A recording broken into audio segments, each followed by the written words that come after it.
Good morning. এই হচ্ছে আমাদের ছাদ বাগান। তো এখন মা আমাকে বলেছে মূলোর শাক তুলে নিয়ে যেতে, কারণ আমি মূলোর শাক খেতে খুবই ভালোবাসি।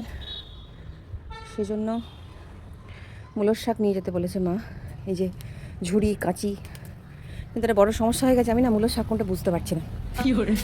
মানে পালং শাক রয়েছে দেখতে পাচ্ছি, ওটা কি পালং শাকই তো?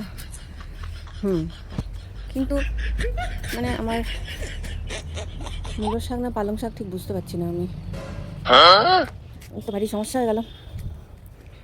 আর যদি জিজ্ঞাসা করতে যাই তাহলে তো ব্যাপারটা খিল্লি হয়ে যাবে পুরো।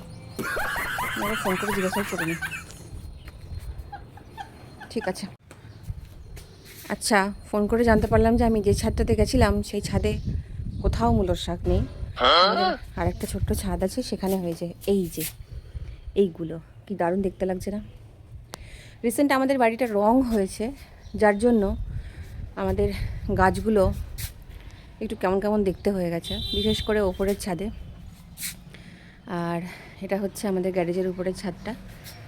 এখানে গাছগুলো তাও চেহারাগুলো সুন্দর হয়ে রয়েছে, কিন্তু ওপরের গাছের চেহারাগুলো একটু যেন কেমন কেমনই হয়ে গেছে। তো এবার আমার মূলো শাকের অভিযান শুরু হবে। বসে পড়েছি মূলো শাক কাটতে।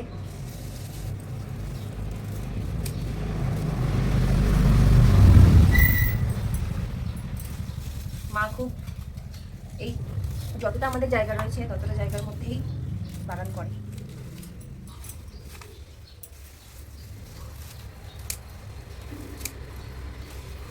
আছে আছে, আমাদেরও সবজি আছে।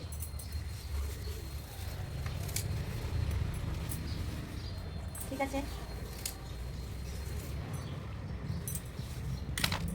আপাতত এতটাই নিলাম, এতেই মনে হচ্ছে সবারই হয়ে যাবে।